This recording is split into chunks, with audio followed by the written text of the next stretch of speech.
ನಿಂತ್ಕೊಂಡು ಆರಾಧನೆ ನಡೆಯುವ ಸಮಯದಲ್ಲಿ ಅಲ್ಲೇಲೂಯ ಒಂದು ಕಾರ್ಯವನ್ನು ನೆನ್ಪು ಮಾಡಬೇಕು. ಒಂದು ಲಾಸ್ಟ್ ಟೈಮು ಮಿಲಿಟ್ರಿಯಲ್ಲಿ ಒಂದು ಒಬ್ಬರು ತೀರೋದಾಗ ಮಗಳು ಬಂದು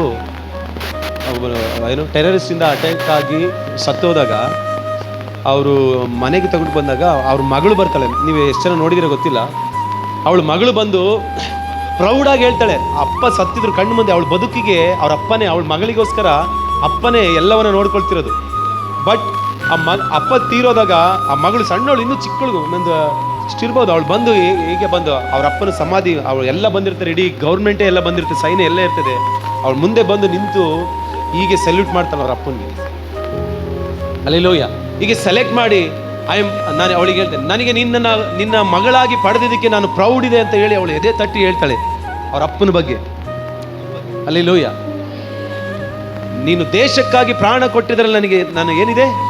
ಅವಳು ಹೀಗೆ ಬಂದು ಹೀಗೆ ಮಾಡ್ತಾಳೆ ಅವ್ರ ಅಪ್ಪಂಗಲ್ಲ, ಜೀವಂತವಾಗಿರೋ ಅಪ್ಪಂಗಲ್ಲ, ಮರಣವನ್ನು ತನ್ನ ಕಣ್ಣಲ್ಲಿ ತನ್ನ ತಂದೆ ಸತ್ತಿರೋದನ್ನು ನೋಡಿ ಅವಳಿಗೆ ಸೆಲ್ಯೂಟ್ ಮಾಡ್ತಾಳೆ. ತುಂಬ ವೈರಲ್ ಆಯ್ತು, ತುಂಬ ದೊಡ್ಡ ವಿಷಯ ಆಯ್ತು. ಅವಳು ಕಣ್ಣಲ್ಲಿ ನೀರು ಬರ್ತಿರ್ತದೆ, ಆದ್ರೂ ಕೂಡ ಹಾಗೆ ಹೀಗೆ ಮಾಡ್ತಾರೆ. ಅಲ್ಲೇಲೂಯ. ಸೈನಿಕನಿಗಿರುವ ವ್ಯಾಲ್ಯೂ ಅದು. ಅಲ್ಲಿ ಇಡೀ ಇಡೀ ಇಡೀ ಯಾರು ಅಧಿಕಾರಿನೇ ಬಂದು ನಿಂತು ಸೆಲ್ಯೂಟ್ ಮಾಡ್ತಾರೆ. ಅಲ್ಲೇಲೂಯ. ಇದನ್ನ ಮಾಡ್ಲಿಕ್ಕಿಂತ ಮುಂಚಿತವಾಗಿ ಸೈನ್ಯಕ್ಕೆ ಸೇರಿಸ್ಕೊಳ್ತಾರೆ ಗೊತ್ತಾ? ನೀವು ಬೇಕಾದ್ರೆ ನೋಡ್ರಿ, ಯೂಟ್ಯೂಬಲ್ಲಿ ಎಲ್ಲರೂ ಹೋಗಿ ಸರ್ಚ್ ಮಾಡಿ ನೋಡ್ರಿ. ಸೈನ್ಯಕ್ಕೆ ಸೇರಿಸ್ಕೊಳ್ಳುವಾಗ ಇವನು ಹೋಗಿ ನಿಂತ್ಕೊಳ್ತಾನೆ. ಹೋಗಿ ನಿಂತು ಹೀಗೆ ಸೆಲ್ಯೂಟ್ ಮಾಡುವಾಗ ಅಧಿಕಾರಿ ಒಂದು ಬ್ಯಾಡ್ಜ್ನ ತೆಗೆದು ಬಂದು ಇಲ್ಲಿ ಈ ಪ್ಲೇಸಿಗೆ ಹಾಕ್ತಾರೆ ಅಲ್ಲ, ಹಾಕಿನೋ ಅಥವಾ ಒಂದು ಮಿಲಿಟರಿ ಕ್ಯಾಪ್ ಹಾಕುವಾಗ ಅವರೊಂದು ಮಾತು ಹೇಳ್ತಾರೆ. ಬರೀ ಸೈನಿಕನ ಮಾತ್ರ ಕರೆದು ನಿಲ್ಲಿಸ್ಕೊಳ್ಳಲ್ಲ, ಸೈನಿಕನ ಕುಟುಂಬನೂ ಕರೆದಿರ್ತಾರೆ. ಆ ಕುಟುಂಬವನ್ನು ಎದ್ದು ನಿಲ್ಲಿಸ್ತಾರೆ. ಹಾಗೆ ಎದ್ದು ನಿಲ್ಲಿಸ್ಕೊಂಡು ಇವನಿಗೆಲ್ಲ ಸನ್ಮಾನ ಇದನ್ನು ಮಾಡುವಾಗ ಅವ್ರು ಮಾತು ಹೇಳ್ತಾರೆ, ಮಾತುಗಳನ್ನ ಕೊಡ್ತಾರೆ. ಮಾತು ಕೊಡುವಾಗ ಕುಟುಂಬವನ್ನು ನಿಲ್ಲಿಸ್ಕೊಂಡು ಹೇಳ್ತಾರೆ, ಈಗ ಈ ಸೈನ್ಯ ಸೋಲ್ಜರ್ ಅನ್ನುವಂಥ ಈ ಕುಟುಂಬಕ್ಕೆ ಈ ಸೈನಿಕನ ನಾವು ಸೇರಿಸಿಕೊಳ್ತಿದ್ದೇವೆ. ಈ ಸೈನಿಕನನ್ನು ಸೇರಿಸಿಕೊಳ್ಳುವುದರ ನಿಮಿತ್ತ ಈ ಸೈನಿಕನು ಮಾತ್ರ ಅಲ್ಲ, ಈ ಸೈನಿಕನ ರಕ್ತ ಸಂಬಂಧವಾಗಿರೋ ಅವರ ತಾಯಿಯನ್ನು, ತಂದೆಯನ್ನು, ಹೆಂಡತಿಯನ್ನು, ಮಕ್ಕಳನ್ನು ಇದೇ ಸೋಲ್ಜರ್ ಕುಟುಂಬಕ್ಕೆ ಗೌರವ ಪೂರ್ವಕವಾಗಿ ನಾವು ಅವರನ್ನ ಸ್ವಾಗತ ಮಾಡಿಕೊಳ್ತಿದ್ದೇವೆ. ಇನ್ನು ಮೇಲೆ ಅವರ ಎಲ್ಲ ಆಗು ಹೋಗುಗಳೆಲ್ಲವೂ ಕೂಡ ಈ ಸೈನ್ಯಕ್ಕೆ ಈ ಸೈನ್ಯಕ್ಕೆ ಸಂಬಂಧಪಟ್ಟದ್ದು, ಈ ಸೋಲ್ಜರ್ ಕುಟುಂಬಕ್ಕೆ ಸಂಬಂಧಪಟ್ಟದೆಂಬುದಾಗಿ ಅವ್ರನ್ನ ಎದ್ದು ನಿಲ್ಲಿಸಿ ಅವ್ರನ್ನ ಸನ್ಮಾನ ಮಾಡಿ ನಿಲ್ಲಿಸಿಕೊಳ್ತಾರೆ. ಅಲ್ಲೇಲೂಯ. ಒಂದು ವೇಳೆ ಈ ದೇಶದಲ್ಲಿ ಅವರಿಗೆ ಆ ಸ್ಥಾನ ಮಾನ ಸಿಗ್ತದೋ ಇಲ್ಲ ಗೊತ್ತಿಲ್ಲ. ನಾನು ಹೇಳ್ತೇನೆ, ನೀ ದೇವರ ರಾಜ್ಯದಲ್ಲಿ ನಾನು ಒಳ್ಳೆ ಸೈನಿಕನಾಗಿ ನಿಂತುಕೊಳ್ಳೋದಾದ್ರೆ ನೀನು ಮಾತ್ರ ಅಲ್ಲ ಸಹೋದರ, ನೀನು ಮಾತ್ರ ಅಲ್ಲ ಸಹೋದರ, ನೀನು ಮಾತ್ರ ಅಲ್ಲ ಸಹೋದರಿ, ನೀನು ನಿನ್ನ ಕುಟುಂಬ, ನಿನ್ನ ಪರಿವಾರದವರನ್ನು ಕರ್ತನು ಹಾಗೆ ಆತನು ಯಥಾ ಪ್ರಕಾರವಾಗಿ ರಿಸೀವ್ ಮಾಡುವವನಾಗಿದ್ದಾನೆ. ನೀನು ಮಾತ್ರ ಅಲ್ಲ, ನಿನ್ನ ಕುಟುಂಬನು ಈ ಸೈನ್ಯಕ್ಕೆ, ಈ ದೇವರ ರಾಜ್ಯದ ಕುಟುಂಬಕ್ಕೆ ಹಲ್ಲೆಲೂಯ ಅವರನ್ನ ಏನು ಗೌರವ ಪೂರ್ವಕವಾಗಿ ನಾನು ಸ್ವಾಗತ ಮಾಡಿಕೊಳ್ತಿದ್ದೇನೆ ಎಂಬುದಾಗಿ ಯೇಸು ನನ್ನನ್ನು, ನನ್ನ ಕುಟುಂಬವನ್ನ, ನನ್ನ ಪರಿವಾರವನ್ನ ರಿಸೀವ್ ಮಾಡುವ ದೇವರು. ಹೇಗೆ ಮಾಡ್ತಾರೆ ಗೊತ್ತಾ? ಯೇಸು ನೀನು ಒಳ್ಳೆ ಸೈನಿಕನಾಗಿ ಹೇಗೆ ಮಾಡ್ತಾರೆ ಗೊತ್ತಾ? ಆ ಅಧಿಕಾರಿನೇ ಬಂದು ಹೀಗೆ ಸೆಲ್ಯೂಟ್ ಮಾಡ್ತಾನಲ್ಲ. ನಾ ಹೇಳ್ತೇನೆ, ಯೇಸು ನಮಗಾಗಿಯೂ ಕೂಡ ಆತ ನಾವು ಒಳ್ಳೆ ಸೈನಿಕರಾಗಿ ನಿಂತ್ಕೊಂಡ್ರೆ ದೇವರ ರಾಜ್ಯದಲ್ಲಿ ನಾನು ಒಳ್ಳೆ ಸೈನಿಕನ ಈ ಸೇವೆಯಲ್ಲಿ, ಈ ಸಭೆ ಒಳಗಡೆ, ಈ ರಾಂಪುರ ಬಳ್ಳಾರಿ ಡಿಸ್ಟಿಕ್, ಚಿತ್ರದುರ್ಗ ಡಿಸ್ಟಿಕ್ಕಿಗೆ, ಕರ್ನಾಟಕ ರಾಜ್ಯಕ್ಕೆ ನೀನು ದೇವರ ರಾಜ್ಯದಲ್ಲಿ ಸೇವೆ ಮಾಡುವುದಾದ್ರೆ ಯೇಸುವೇ ಸಿಂಹಾಸನದಿಂದ ಎದ್ದು ನಿಂತು ಆತನು ಹೀಗೆ ಸೆಲ್ಯೂಟ್ ಮಾಡುವವನಾಗಿದ್ದಾನೆ. ಕಮಾನ್ ಮಗಳೇ, ಕಮಾನ್ ಮಗನೇ, ನಾನು ನಿನ್ನನ್ನು ಕರೆದಿದ್ದೇನೆ, ನಾನು ನಿನ್ನನ್ನು ಸೆಲೆಕ್ಟ್ ಮಾಡ್ತೇನೆ, ನಾನೇ ನಿನ್ನನ್ನು ಬಲಪಡಿಸ್ತೇನೆ, ಹೆದರಬೇಡ, ನಾನು ನಿನಗೆ ಸಹಾಯಕನಾಗಿದ್ದೇನೆ, ನನ್ನ ಧರ್ಮದ ಬಲಗೈ ನಿನಗೆ ಆಧಾರ ಮಾಡಿ ಕೊನೆಯ ತನಕ ನಾನು ನಿನ್ನನ್ನು ನಡೆಸ್ತೇನೆ. ಹಲ್ಲೆಲೂಯ.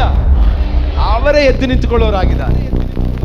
ಆಮೇಲೆ ಹೇಳ್ತೀರಾ, ನೀನು ಸೈನಿಕನಾಗಿದ್ರೆ, ನೀನು ಯುದ್ಧ ಸೈನಿಕನಾಗಿ ದೇವರ ರಾಜ್ಯದಲ್ಲಿದ್ರೆ, ಒಂದು ವೇಳೆ ಈ ದೇಶದ ಸೈನಿಕ ಬಾರ್ಡರ್ ಅಲ್ಲಿ ನಿಂತ್ಕೊಳ್ಳುವಾಗ ಏನೋ ಬೇಕಾಬಿಟ್ಟಿಯಾಗಿ ನಿಂತ್ಕೊಳ್ಳೋದಿಲ್ಲ, ತನ್ನ ಎದೆಯನ್ನ, ತನ್ನ ಪ್ರಾಣವನ್ನ ಶತ್ರುವಿನ ಬುಲೆಟ್ಗೆ ಎದುರಾಗಿ ನಿಂತುಕೊಳ್ತಾನೆ. ನೋಡ್ರಿ, ಅಂತ ಬುಲೆಟ್ಗಳು, ಅನೇಕ ಕಾರ್ಯಗಳು ನನ್ನ ಮೇಲೆ, ನಿನ್ನ ಮೇಲೆ ಬರಬಹುದು.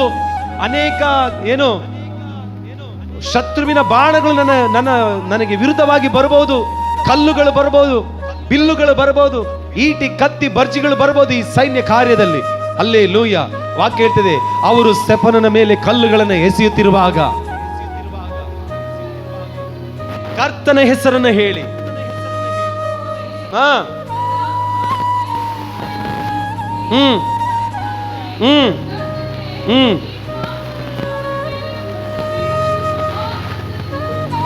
ಆಮೇನ್. ಹಲ್ಲೆಲೂಯ. ಓದ್ರಿ 56ನೇ ವಚನ ಓದ್ರಿ.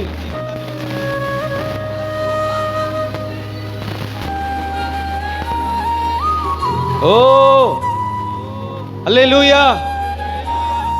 ಈ ವಾಕ್ಯ ಇದೊಂದೇ ಕಡೆ ಹೇಳೋದು, ಒಬ್ಬ ಯುದ್ಧ ಸೈನಿಕನು ದೇವರ ರಾಜ್ಯಕ್ಕಾಗಿ ನಿಂತು ಅವನು ದೇವರ ರಾಜ್ಯಕ್ಕಾಗಿ ತವಕ ಪಡುತ್ತಾ ದೇವರ ರಾಜ್ಯದ ಸುವಾರ್ತೆಯ ಕುರಿತಾಗಿ ದೇವರ ರಾಜ್ಯವನ್ನು ಕಟ್ಟುವುದರ ಕುರಿತಾಗಿ ಯುದ್ಧ ಸೈನಿಕನಾಗಿ ಒಳ್ಳೆ ಸೈನಿಕನಾಗಿ ನಿಂತು ಅವನ ಮೇಲೆ ಕಲ್ಲುಗಳು ಬೀಳ್ತದೆ ಅಂತ ಹೇಳುವಾಗ ವಾಕ್ಯ ಹೇಳ್ತದೆ, ಯೇಸು ಎದ್ದು ನಿಂತುಕೊಂಡನು ಎಂಬುದಾಗಿ ವಾಕ್ಯ ಹೇಳ್ತದೆ. ಸಿಂಹಾಸನದಿಂದಲೇ ಎದ್ದು ನಿಂತು, ಕಮಾನ್ ಮಗನೇ, ಕಮಾನ್ ಮಗಳೇ, ಐ ಸಲ್ಯೂಟ್ ಯು, ನಾನು ಸಲ್ಯೂಟ್ ಮಾಡ್ತೇನೆ ನಿನಗೆ. ಯೇಸುವೇ ಹೇಳ್ಬಿಟ್ಟು, ಮನುಷ್ಯರು ಹೇಳದ್ ಬಿಡ್ರಿ, ದೇವರೇ ಹೇಳ್ಬಿಡ್ತಾರೆ, ನಾನು ನಿನಗೆ ಸಲ್ಯೂಟ್ ಮಾಡಿದೆ, ಕಮಾನ್. ಹಲ್ಲೆಲೂಯಾ.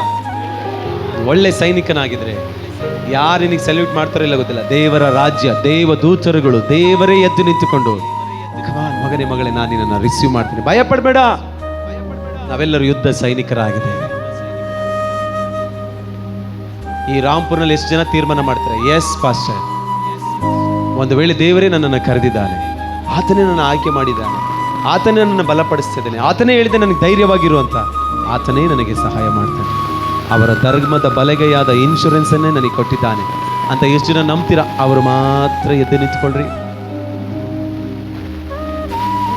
ಎದ್ದು ನಿಂತ್ಕೊಂಡು ಹೇಳ್ರಿ, ನಾನು ಒಳ್ಳೆ ಸೈನಿಕನಾಗಿದೆ.